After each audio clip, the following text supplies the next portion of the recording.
Good morning students, open your science textbook at page number 12. This is our first lesson, laws of motion. In this video we will see Newton's laws of motion. यहाँ पर हम क्या देखने वाले हैं? Newton's laws of motion. In the previous video we have seen Newton's equation of motion. उसमें क्या देखा था हमने? Newton's equations of motion. और ये आज हम देखेंगे Newton's laws of motion. See this Newton's laws of motion. What could be the reason for the following? Some statements are given below. A static object does not move without the application of a force. कोई भी object अगर rest position पर है, जब तक कि हम उस पर फोर्स अप्लाई नहीं करेंगे ऑब्जेक्ट तब तक कि मूव नहीं होगा. The force which is sufficient to lift a book from the table is not sufficient to lift the table. Table है, टेबल के ऊपर बुक है, उस बुक को लिफ्ट करने के लिए हम क्या अप्लाई करेंगे? फोर्स अप्लाई करेंगे. क्या सेम उसी फोर्स से हम टेबल को लिफ्ट कर सकते हैं? Answer is no, because the mass और weight of a book is very less as compare to table. Table के कंपैरिजन में बुक का मास बहुत ही कम है. बुक को हम इजीली लिफ्ट कर सकते हैं, बट अगर हमें टेबल को लिफ्ट करना होगा then we will apply the more force. वहाँ पे हमें ज़्यादा फोर्स अप्लाई करना होगा. Next, the force which is sufficient to lift a book. Third, fruits on a tree fall down when its branches are shaken. Tree के branches को अगर हम शेक करते हैं तो वहाँ उसके जो फ्रूट्स है वो क्या है? डाउनवर्ड डायरेक्शन में फॉल हो रहे हैं. An electric fan keeps on rotating for some time even after it is switched off. Electric fan को स्विच ऑफ करने के बाद भी कुछ सेकेंड तक वो क्या होता है? रोटेट होता है. If we look for the reason for the above we realise that the object have some inertia. यहाँ पे क्या है? जितने भी जहाँ पर हमने जितने भी एग्जाम्पल्स देखे उन एग्जाम्पल्स में जो ऑब्जेक्ट है उन सभी में क्या है? Inertia. We have already learn about the inertia in 8th standard. Inertia में हमने क्या देखा था? Inertia is the ability of an object to oppose the change in its state of rest और स्टेट ऑफ मोशन. कोई भी object अगर rest position पे है या फिर मोशन में है तो उस ऑब्जेक्ट की जब हम स्टेट को चेंज करेंगे तो ऑब्जेक्ट क्या करता है? उसको अपोज करता है. ये सभी ऑब्जेक्ट में एक एबिलिटी होती है कि बिना फोर्स एप्लीकेशन के हम उस ऑब्जेक्ट को ना ही रेस्ट पे ला सकते हैं और ना ही उसे मोशन में ला सकते हैं. कोई भी ऑब्जेक्ट है अगर उसे हमें स्टॉप करना है it means we will apply the force on that object. उस ऑब्जेक्ट पर हम क्या करेंगे? फोर्स अप्लाई करेंगे. किसी ऑब्जेक्ट को अगर मोशन में लाना है तब भी हम उसके ऊपर क्या अप्लाई करेंगे? फोर्स अप्लाई करेंगे. बिना फोर्स के एप्लीकेशन के किसी भी ऑब्जेक्ट की पोजीशन में चेंजेस नहीं होते और यही क्या है? Inertia. That is ability of an object to oppose the change of its state of motion और स्टेट ऑफ रेस्ट. रेस्ट पर है तो वो रेस्ट पर ही रहना चाहेगा, मोशन में है तो मोशन में ही रहना चाहेगा जब तक कि हम उस पर अनबैलेंस्ड एक्सटर्नल फोर्स अप्लाई नहीं करते. We have learn that inertia is related to the mass of the object. और ये इनर्शिया किससे रिलेट करता है? मास ऑफ एन ऑब्जेक्ट से.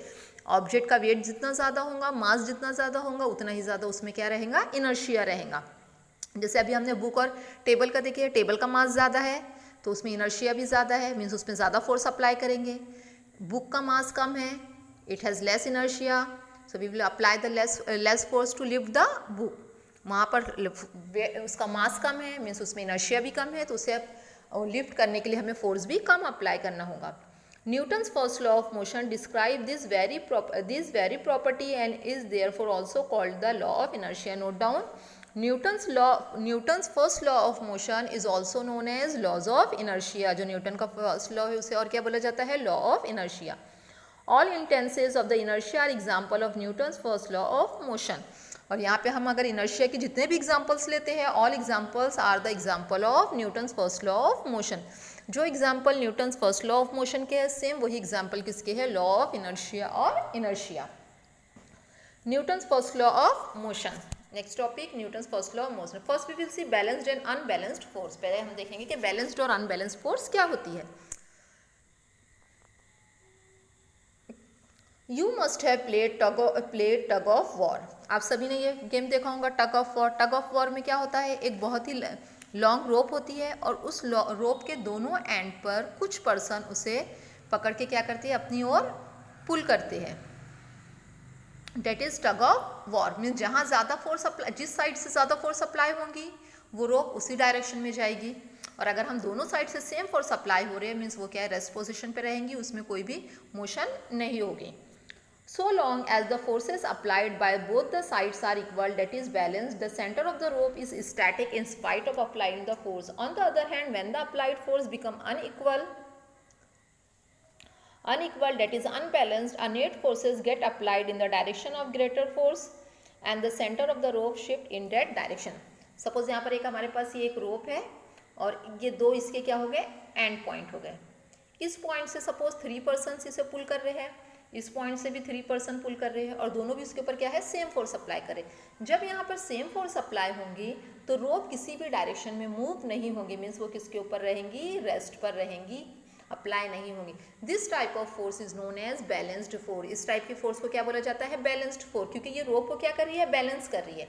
दोनों साइड से हम इक्वल क्वांटिटी में फोर्स अप्लाई कर रहे हैं. So this two forces balanced the rope. दोनों भी एक दूसरे को क्या कर रही है, बैलेंस्ड कर रही है. सपोज अगर यहाँ पर हम फोर्स अप्लाई करें, उसका ये 3 न्यूटन है, यहाँ से भी अप्लाई कर रहे हैं 3 न्यूटन है. डायरेक्शन दोनों का क्या है, अपोजिट है, अपोजिट डायरेक्शन में है. That's why they will cancel two each other. दोनों भी एक दूसरे को क्या करेंगी, कैंसिल करेंगे, जिसकी वजह से रोप के ऊपर जो फोर्स रहेंगी वो क्या रहेंगी, जीरो.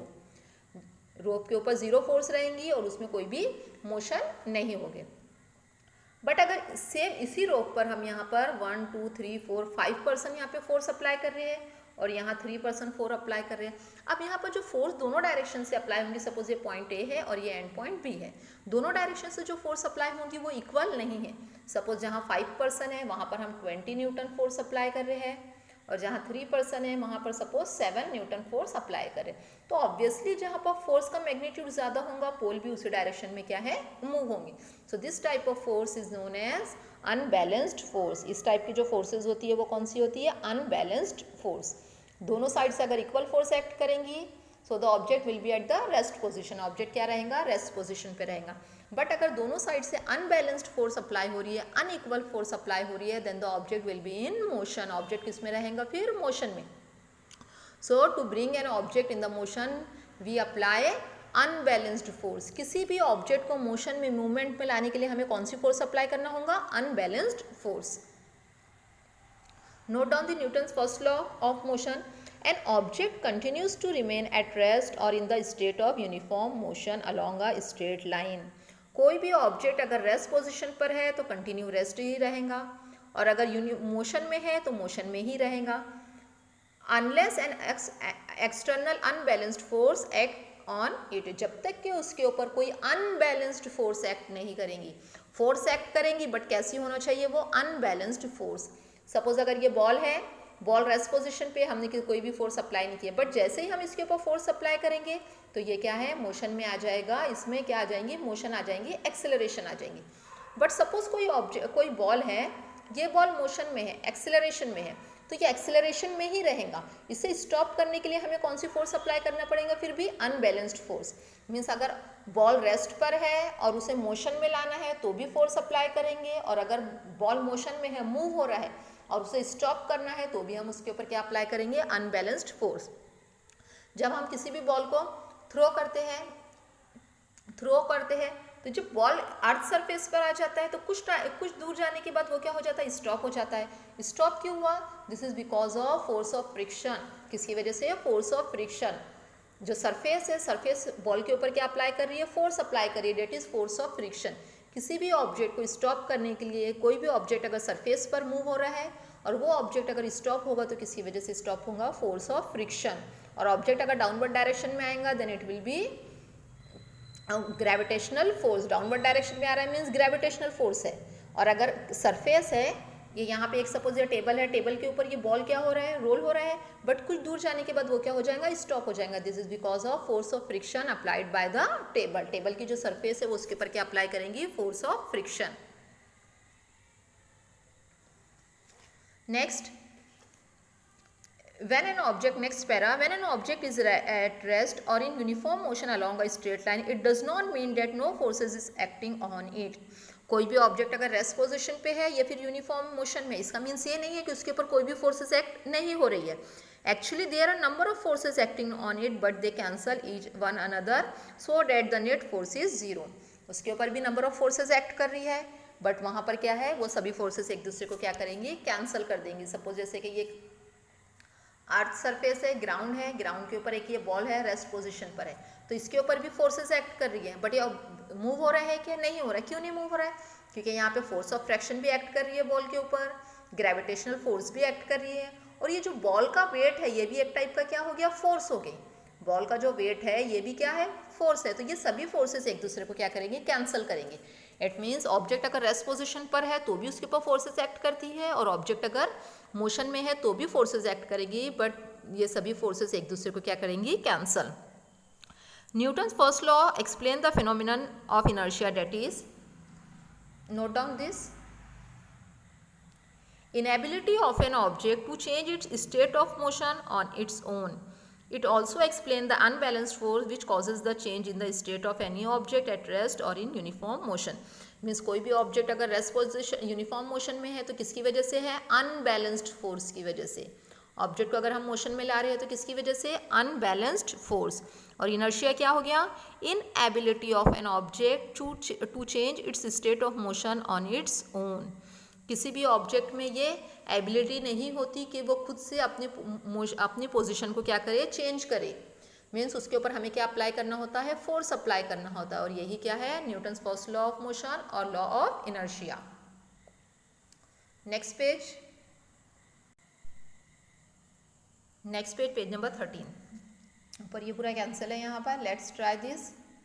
ये यहाँ पे ये कैंसिल करना है। पैरा देखिए, the effect of an object, the effect of one object striking another object depends both on mass of the former object and its velocity। अब हमारे पास दो ऑब्जेक्ट है, दो बॉल है, सपोज ये दो बॉल है, इन दोनों बॉल को हम आपस में क्या कर रहे हैं, स्ट्राइक कर रहे हैं, मीन्स आपस में एक दूसरे के साथ स्ट्राइक कर रहे हैं। तो इन दोनों बॉल का एक दूसरे पर इफेक्ट किसके ऊपर डिपेंड करता है, mass of the ball and velocity of the ball. दोनों बॉल के मास पर भी डिपेंड करेगा और वेलोसिटी पे भी डिपेंड करेगा। सपोज यहाँ पर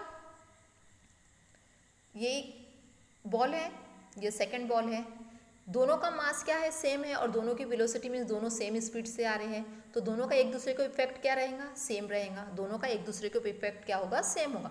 वहीं अगर हम एक बॉल ले रहे हैं इस टाइप से, और ये छोटा बॉल, जो बड़ा बॉल है उसकी वेलोसिटी ज़्यादा है, छोटे बॉल की वेलोसिटी कम है।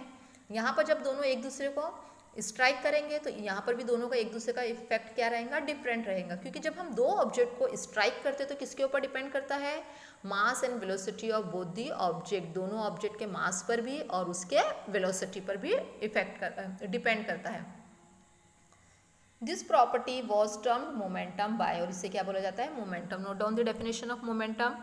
मोमेंटम पी किसे रिप्रेजेंट करेंगे, मोमेंटम को पी से।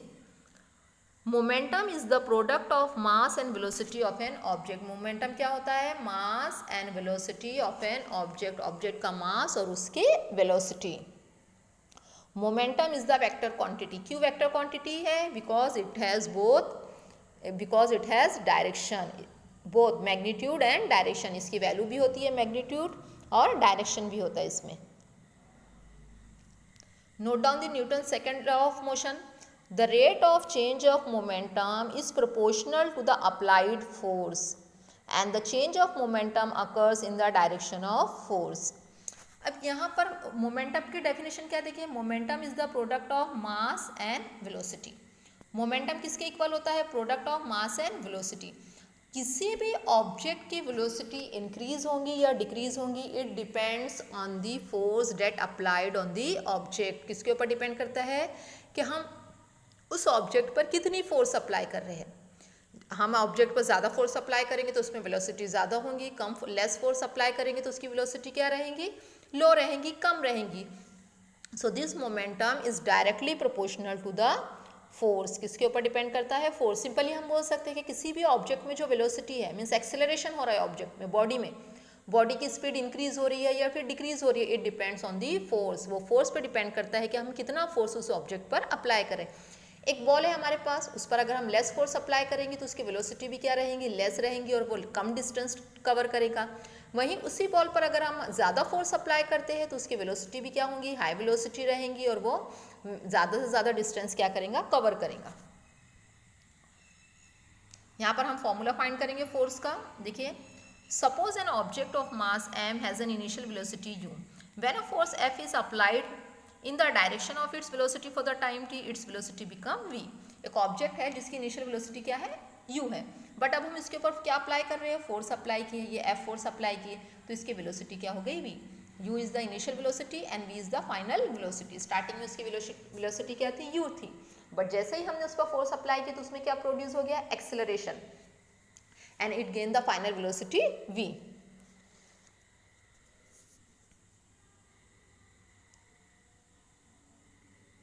सो ऑब्जेक्ट का इनिशियल मोमेंटम का फॉर्मूला क्या देखे हमने, p1 इनिशियल मोमेंटम जो स्टार्टिंग में रहेगा वो क्या है, mu, mass into initial velocity.